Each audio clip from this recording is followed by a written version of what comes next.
everyone, welcome to my new series called Worth Learning Ukrainian For. My name is Ksenia and I am a Ukrainian, and I realized that there are almost no translations of Ukrainian books outside of Ukraine. There are almost no classics translated, and I believe that this is a huge problem. I would like to be this bridge and tell you with my words in my videos about our authors and our books, starting today with my first episode about Valerian Pidmohylny's The City.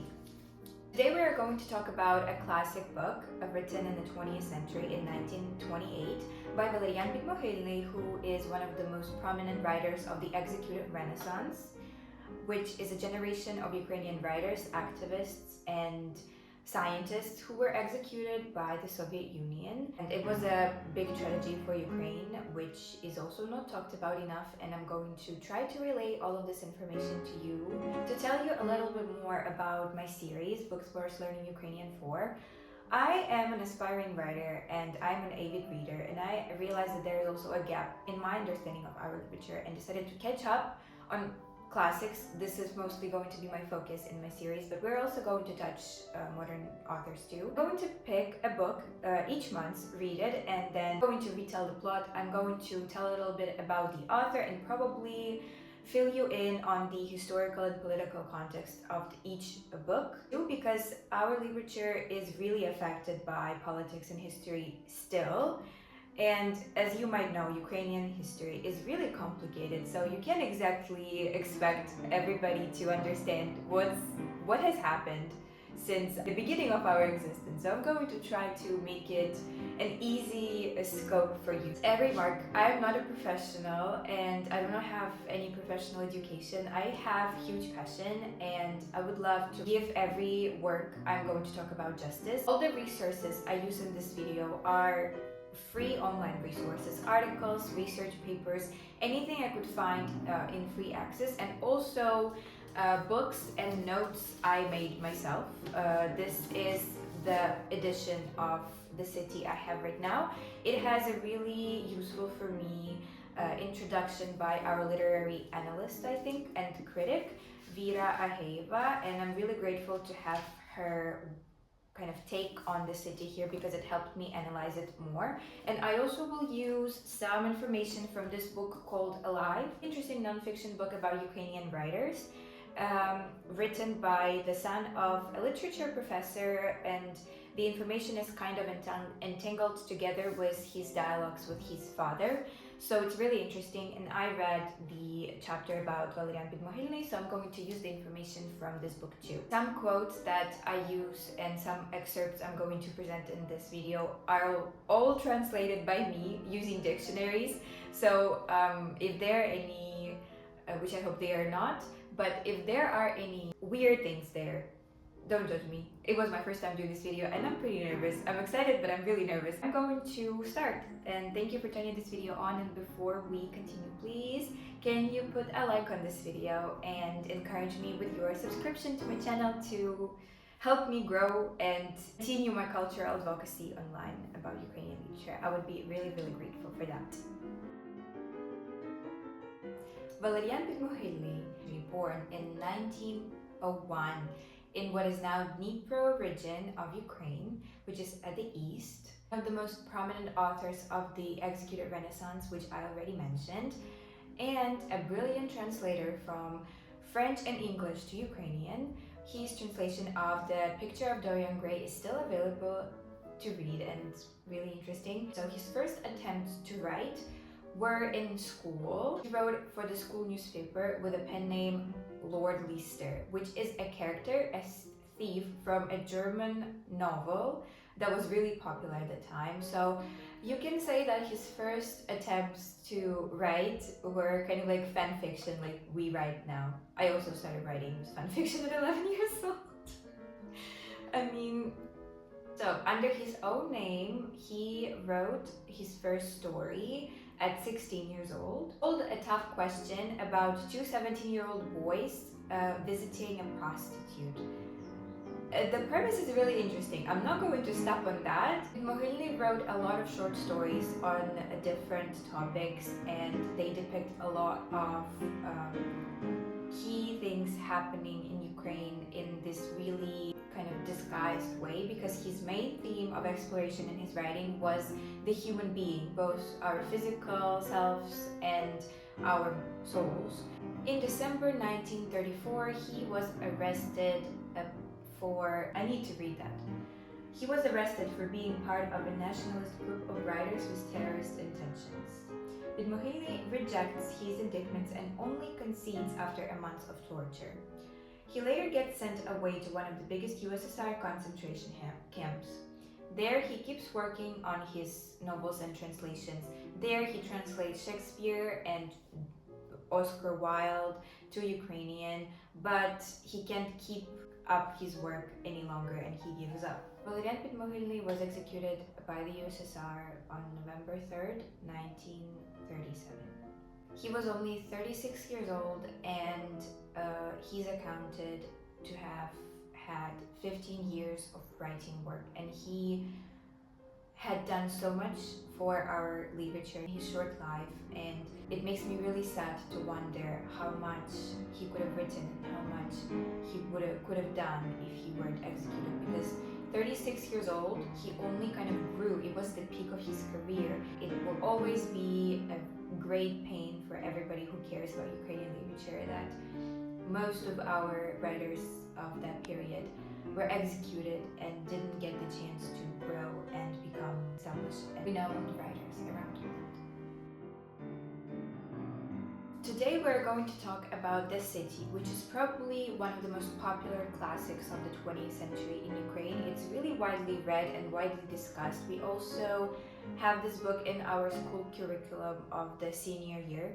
The story follows Stepan Radchenko, who is an ambitious village boy, an aspiring writer who moves to Kyiv, our capital, to pursue higher education. We follow him along his rocky journey of establishing his life in the city. The city changes him and makes him a different person. Fun fact, The City was actually Pidmohylny's attempt to write a script to a comedy movie, but at early stages of work it failed, so he decided to use that premise for a novel, and that's why when you read, there is kind of something ironic between the lines. You can kind of feel the comedy that is left over from the failed script. I'm going to be glancing at my notes all the time because, I have around 5 or 6 pages, 7, I marked them.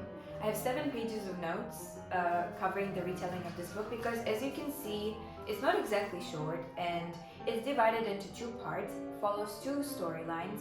One is Stepan's career path and career life, and the other is his relationship with women. So a small warning on that, he is actually a really red flag character, especially when it comes to his relationship with women. So hate away. I thought you should know that beforehand. It's set in the 1920s. For Kyiv, they were actually pretty tough years. The city was poor, the city was in hunger, but the art scene was actually thriving, and this book shows us how the art life in Kyiv went at that time and shows us various sides of the city and the people in it. Let's dive into the retelling finally. Some good news. When editing this video, I found a translation of The City online. I'll leave the links in the description, so if you want to read this book without spoilers, skip the retelling. Introducing Stepan Radchenko, an ambitious country boy who moves to Kyiv for university to study and then later return to his village and become an established member of the Communist Party. Arriving at Podil by a ferry, the city is towering over him, an unreachable, corrupt thing that's above him and makes him afraid. He doesn't understand the people he sees, the liberal feel of the city, the lightly dressed women, the almost naked men on the beach that you can see from the ferry. He's reluctant to accept the city. On the ferry with him, his 2 fellow neighbors from his village, Nadika and Livko. On the other hand, these 2 are fascinated by what they see. When they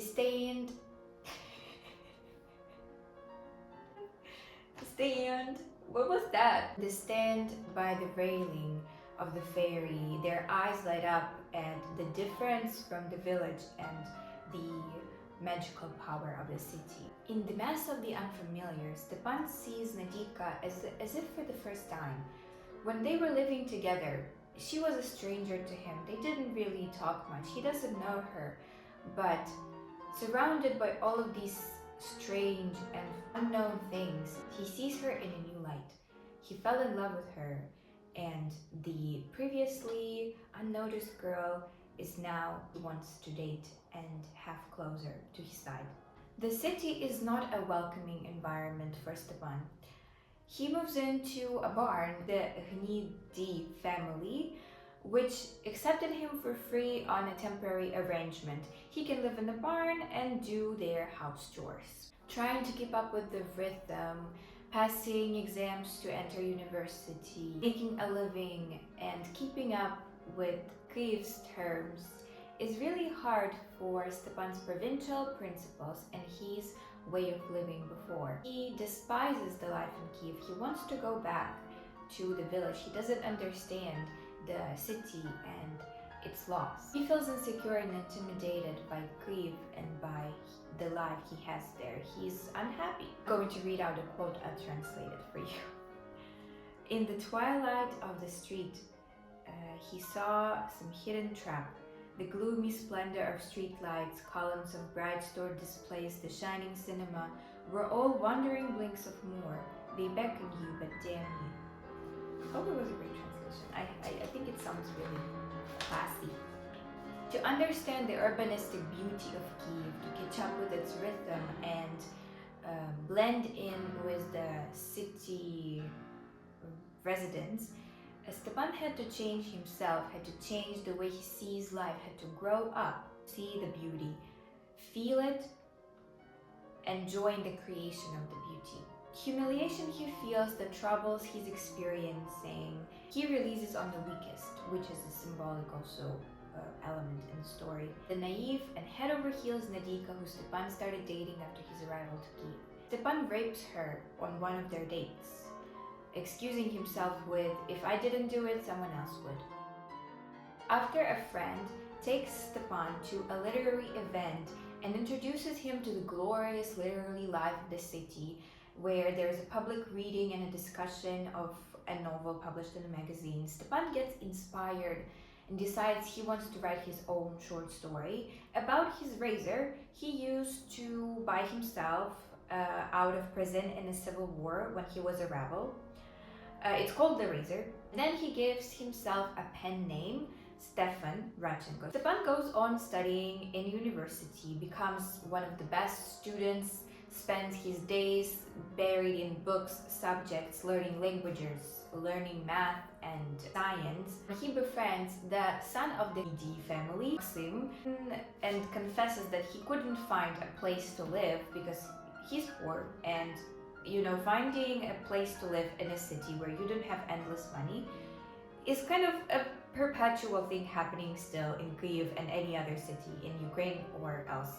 They let him move into the kitchen where there's a bed and he can sleep there, again on the same arrangement they had. There he gets to know the family more, an unhappy married couple, Tamara Vasilyevna, and she raised dangerously close to herself, and an almost absent father and husband of Tamara Vasilyevna. And the son of the family, Maxim, is not the only person who gets interested in Stepan. Tamara Vasilyevna, the woman of the house, appears before Stepan one night, seeming almost unreal to the character. After that, a 40-something married woman sparks an affair with our main character, Stepan. Hidden in the night, they call each other sweet names. She was his musinka, which could be translated to English something close to sweetie, and he was her little love. Their relationship unfolds. Tamara changes him and teaches him a lot of stuff, and he kind of matures by her side. He also gets to know her character a little, who she is, a little bit of her story, and they become close. Her arranged marriage, abusive family, and unhappy life, Stepan is the only choice she has ever made for herself, apart from raising Maxim, her son, the way she did. So, about the son, their really close relationship gets shattered when Maxim finds out about his mother's affair with Stepan one day. It results into a fight between Maxim and Stepan, and resulting in Stepan running away from that house to one of his friends, Boris's place. Boris is a senior at university, Stepan's really close friend. Boris is the first to hear about Stepan's writing. He mocked his pen name, Stepan, and he was the first to encourage him to publish his works, something Stepan didn't really think about earlier. So Boris proposes for Stepan to stay with him in his room, which would be like fun, but Stepan refuses, still hoping at the bottom of his heart that he can go back to the needy family and carry on as it was, because he does have feelings for Tamara Vasilyevna and doesn't really want to leave. Boris also invites him to a party where a familiar girl, Nadika, will also be, and Boris confesses that he likes Nadika and wants to date her. Stepan gets upset on that fact and avoids his friend, finally getting the courage to kiss Tamara Vasilyevna and go back to where he lives. So when he comes back, he gets told that Maxim moved out because his mother refused to play along his ultimatum, where he told her that if she wants him to stay, Stepan has to move out. She refused, so Maxim moved out. Upon coming back to the house, Stepan gains a paid position at his university to teach Ukrainian. He lectures Ukrainian after getting really high marks on his Ukrainian language exam and networking and impressing one of the professors. So he gets recommended for the position and he takes it. When he gets his identity card for the university, the bureau worker tells him and wishes for him to change his clothes for the better, because the only problem of Ukrainians is that they do not have proper style. So actually clothing is a really big symbolic aspect of the novel, because a lot of things and a lot of Stepan's feelings are expressed through clothing. So he comes in his old shabby clothing and spends his time observing the city residents, seeing how well they're dressed into like European fashion, new style, new coats, and he wishes to one day be like them. He gets new clothes, he gets a new coat and a new hat, feeling like a completely different person. Also, with the newly acquired money, Stepan decides that it's also time for him to move out of the needy family house, because he feels awkward having this really weird arrangement working, and he kind of grows out of the stage where he just feels love for Tamara Vasilyevna. And here comes in handy the friend who he's been ignoring all this time, Boris, because he announces that he's getting married. Married to who? Married to Nadika. And his room is now vacant, and he's been searching for Stepan to offer him his room because he's moving out. Stepan grabs onto this opportunity and decides that he's moving out of the needy family house soon. He breaks the news to Tamara Vasilyevna, which of course makes her upset, but as a grown woman she understands and tells him that she can't keep him. Stepan packs his things one morning, and the symbolic end of part 1 is him burning his clothes and shoes into Kyiv with. That's how part 1 ends. Part 2. Even though Stepan is not poor anymore, he still lives in modesty. He establishes himself in the literary world. His works are getting published in magazines, and he slowly but surely starts climbing his career ladder. To cloud 9, because he finally gets to live out his writer dreams and becomes established. One night, when buying a lottery ticket, he gets to know a 22-year-old Zoska, who he instantly gets fascinated with. She is a carefree, city-born, unhinged and unpredictable girl that is actually pretty hard to understand. He takes her to the theater, to the movies, he gets her gifts and spends almost all his money on her. She's reluctant to date him at first, but then he becomes his divine, as she calls him. For a long while, their meeting spots were just the theater and the movies.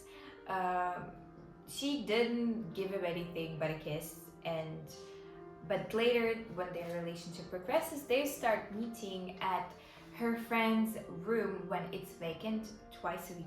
Stepan gets deeply into Kyiv's literary scene and literary life. Getting a new friend, a poet, a famous poet, Vygotsky, usually meets him at a pub and they talk about everything and nothing at the same time. To relay you their conversation would be a pain because translating their conversations that are really existentialist and philosophical is probably going to take up a lot of screen time and going to be a really hard task for me, so I didn't do it, but they spent a lot of pages of the book talking, and Vygotsky is a really kind of deep in his mind person, really thinking about life, its meaning, and people and their being. And while his career progresses, he decides that he no longer needs university. He drops out and he also stops lecturing Ukrainian. He says that there was only a value in teaching when he had something to learn from that. So he decides to quit his job. He gets enough money from publishing his novels, his stories. The city actually, Pidmohylny, establishes and shows the Ukrainian language as something that also requires effort and learning, because previously Ukrainian, as the Soviet Union's propaganda was trying to do, is the language of the village, and the city Pidmohylny stresses the philological aspect of our language and that you have to learn it, even though it was required in universities at that time to learn Ukrainian and to pass the exams to become part of the party, the Communist Party. Still, in the usual and kind of more of like social aspect, Ukrainian was regarded as something only villagers use. Russian propaganda was really, really heavy on the language aspect. Pidmohylny breaks out of the stereotypes, shows Ukrainian literature and language from a more sophisticated and different side. Pidmohylny urbanizes the portrayal of Ukrainians as people, showing that even in the famine-torn and poor Kyiv of the 20s, still the art scene is blooming, writers are writing, artists are creating, and students are studying. For his success and reputation, he later gets elected an editor of a magazine, which makes him a really sophisticated career man, kind of is caught in the whirlwind of work and re-establishing the magazine, fixing everything that's wrong with it, working, writing, networking. Hence, he gets less and less time to meet his girlfriend Zoska and even loses interest in that sometimes. But she is still his kind of distraction from work, and he feels really warm feelings for her. Okay, so later, he writes a movie script, and that makes him really, really rich. He sells it and gets an enormous amount of money for that. So he decides that from the shabby and really old room he lived at, he has to change his living place and decides to move to a cozier kind of apartment or room and starts looking for one. But even in the 20s, it's really hard to find a place to live in a city, especially a big city like Kyiv. So the search drags for a while, and it takes him kind of a lot of time to move.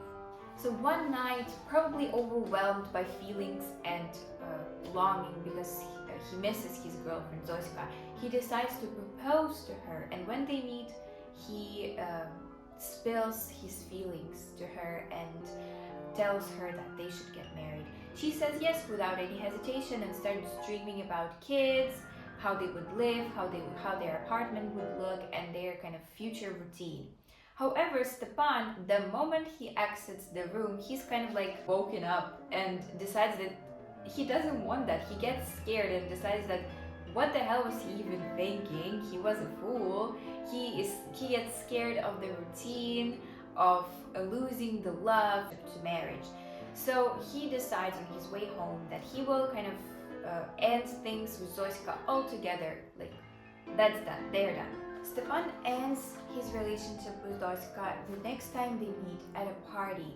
At a party Zoiska invited him to, at a party Zoiska taught him how to dance for. He ends it there, and then he doesn't even leave the party. He decides to stay there and start flirting with other women and openly staring at other women. Sitting in a room with red lights, probably where you would make pictures. I just don't know how to say that in English well. Her name is Rita. I'm going to say that in Ukrainian. Rita. She is a ballet dancer who came to Kyiv from Kharkiv to visit her parents. At that time, Kharkiv was like a cultural capital.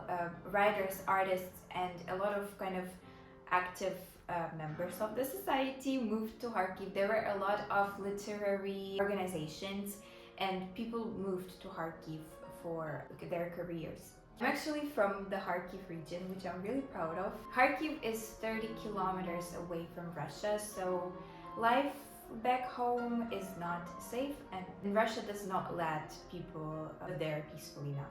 Rita is a total embodiment of the city life. She is beautiful, she is seductive, she's dressed in this really modern and really open way. She's radiating confidence, something that Stepan's previous girlfriends, I guess, lacked. Stepan danced with her, charmed her, talked to her, and kissed her, all on Zoiska's eyes. But he decided that Zoiska's okay, she's moved on, because she also danced with somebody in the same room as him. So he decides that good for both of them. They moved on really fast from this relationship they had. Then at the party, someone approaches Stepan and tells him that Zoiska's not feeling well, something's wrong with her.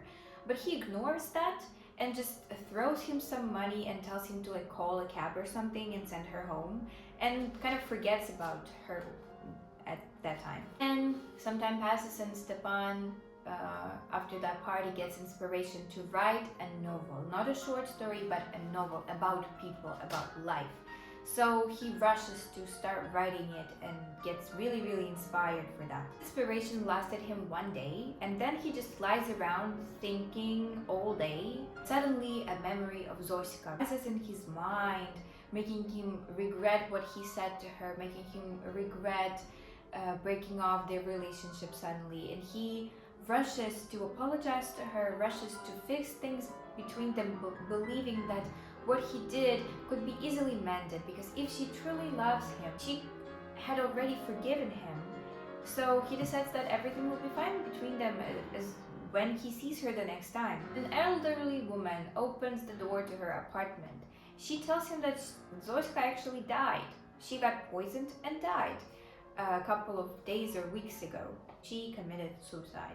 He grieves, he feels guilty, and even thinks of paying a visit to her family and going to her grave.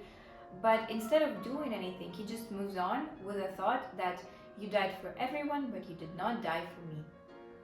Told you he was a huge red flag, so I warned you. So, and we're back to looking for an apartment.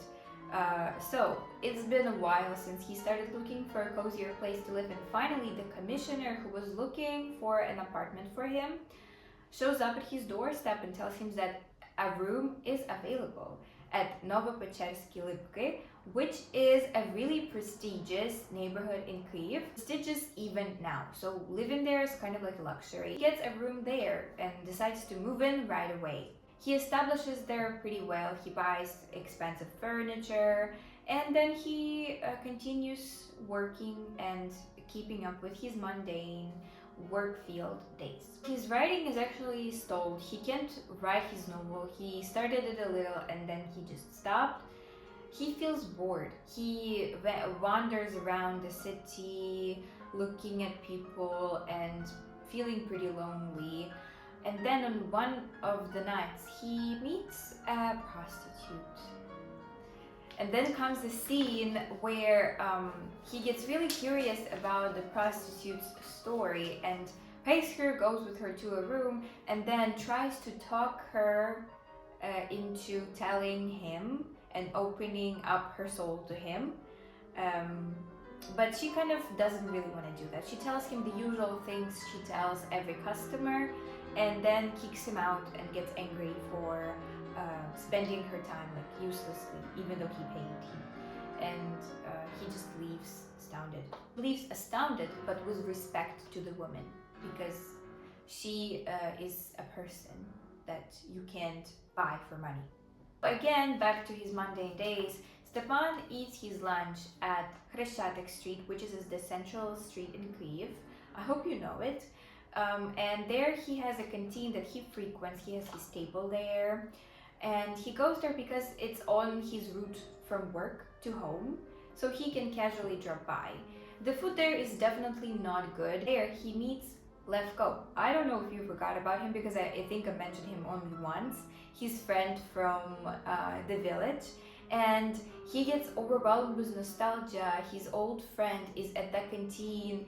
He hasn't changed one bit. Stepan, on the other hand, did not get recognized by Levko. He had to think for a moment, and that's what Levko points out to him, that he's changed a lot. The city did not change Levko, and Levko was reluctant to change with the city. He was the same boy who came to Kyiv a couple of years ago, and he couldn't get used to the rhythm. He couldn't learn how to love the city. So soon he is moving to Kherson region, which is at the south of Ukraine. Levko is transferring there for some kind of agricultural work. He was assigned the regional agronomist. After meeting his old friend from the village, Stepan gets really overcome with nostalgia and feels this kind of hatred for the city because he gets overwhelmed with how much there is and how fast it is, and he wants to also run away with no plan like Levko to kind of a more rural area, and he wants to run away with who? With his beloved. And at this time his beloved is Nadika. Yes, we're back to her. He believes that that's his first love, and she'll also forgive him with no second thoughts, pack her suitcase and leave with him. So instantly he decides to go look for her. He goes to her old place, he looks for her address in the administrations, and when he later finds her, I think it was really late when he found her, he gets to her house. She's living a completely different life. She didn't exactly change, but the city did impose some changes on her. And the most visible change is that she is now pregnant with Boris's baby. Boris wasn't home, and Stepan, the moment he sees that she's pregnant, he gets so awkward and instantly feels like a fool. Like, what am I even doing here? What did I even think? At least this time he realizes his own kind of stupidity for the first time ever. Good for him. At least a little self-reflection here. But she lets him in. She is used to the city's life, and she's kind of turned into a person who enjoys everything the city has to offer, being the wife of I think somebody in, I don't remember who Boris is, but he has a good job if they can live comfortably. Stepan sits there awkwardly, drinking the tea she offered, addresses him by his patronym, and he addresses her by hers. We use patronyms when we speak formally to people, so Stepan Pavlovich. And this is how they awkwardly sit and drink their tea, and Stepan hurries to live, being completely shocked and a little angry at Boris and Nadika for conceiving a baby. On the way back, he meets Rita, the ballet dancer, and I'm so sorry for the dogs. I can't stop them from barking, so I'm going to carry on. Instantly, his desire to move away with his first love somewhere to a rural area disappears. He gets charmed by Rita's appearance again. Make an arrangement to go to the opera tomorrow. On that high note, feeling inspired and high on cloud nine, Stepan rushes home, opens a window in his new room, and looks down at the city that's peacefully sleeping before him. Then, was that he writes his novel again. He sits down to write his novel again. And on that, the book is over. So Stepan looking down at the city is actually a metaphor and a comparison to like a mirror scene to the beginning where the city is towering over him, and now when he is changed, the city changed him and he's a different person. He lives in a different neighborhood. He is now looking down at the city, and the city is something he conquered. So a really interesting metaphor. Done with the retelling. I hope you enjoyed hearing about Valerian Pidmohylny and the city. In Ukrainian, this book is actually called Misto because in Ukrainian, Misto means the city. I thought I should tell you the original title. I have a really simple, minimalistic edition of this book, but it was really comfortable to read. There are also really kind of elaborate and pretty editions of Ukrainian classics available in Ukrainian. Hopefully, I'll get to hold a translation of this book to English or any other language. I hope I interested you guys in getting to know Ukrainian literature a little more and hearing some more about our books. Please share your thoughts about the city in the comments. I'm really curious to hear your thoughts because I tried to give this book justice and relay the plot in an interesting way. So please give me some your thoughts in the comments. I'll be really excited to read them. Please support this video with your likes and subscribe to my channel not to miss future videos and episodes of this series. And make sure to check out my other content where I tell you more about my life and my reading, because I not only read Ukrainian books, I also read a lot of other literatures, and we try to make interesting content for you every week. So thank you for finishing this video until the end and helping me promote and advocate culturally for my country's literature. Велике дякую. See you next time. Bye.